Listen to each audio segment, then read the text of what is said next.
All right, this topic is about multiplying, and specifically how arrays and grids show multiplying. So this is a way for us to think about multiplication. It's an important thing to understand, and it also is something that will come up over and over again.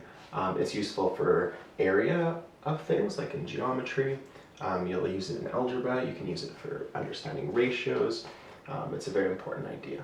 So we're going to start with just this multiplication expression, 3 groups of 8, 3 times 8, which should give us the product of 24.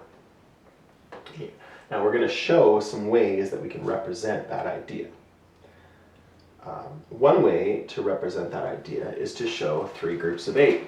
So we could show 8 plus 8 plus 8, right? And that would also give us 24. One way we could do this is we could draw it. So we could do an array, and an array shows groups of 8. So here's a row that has 8. 1, 2, 3, 4, 5, 6, 7, 8.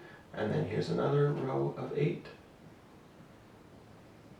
And here is a third row of 8.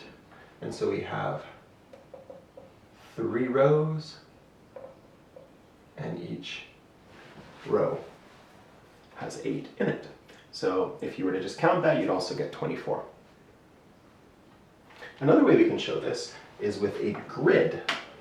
So same kind of idea to what we showed before. Starting in sort of a corner here, we could draw a grid. So we could draw a line down, and we could chop that grid into some parts so that it has 3 parts. 1 part, 2 parts, 3 parts. Sort of just like a number line going down, right? 1, 2, 3. And we could do the same across. 1, 2, 3, 4, 5, 6, 7, 8. And so this one is 8.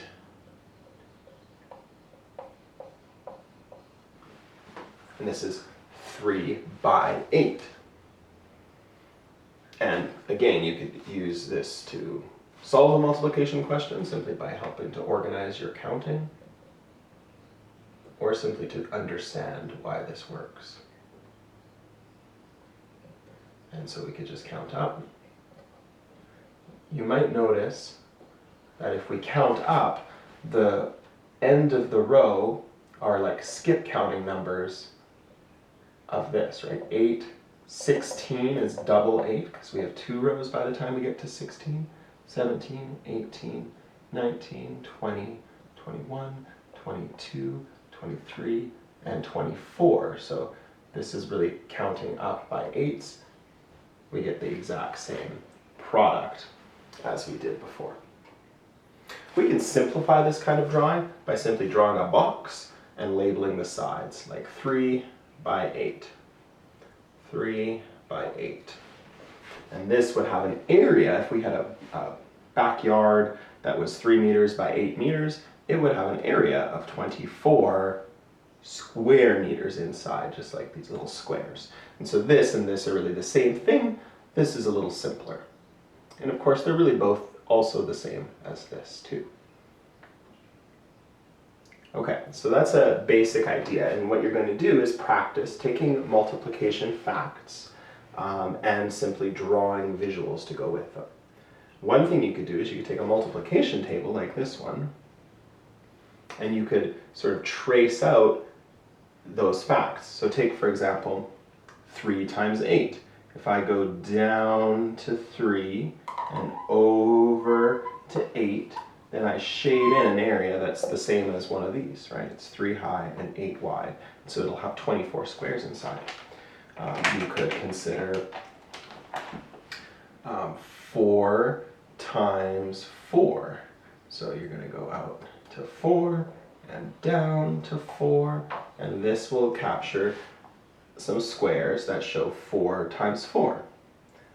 And 4 times 4 ends up being 16. So you can kind of see that there's 16 squares inside there. So that's one way you could play around, but you could also simply pick multiplication facts and doodle them out in different ways. Or take a hard multiplication fact, like 3 times 4,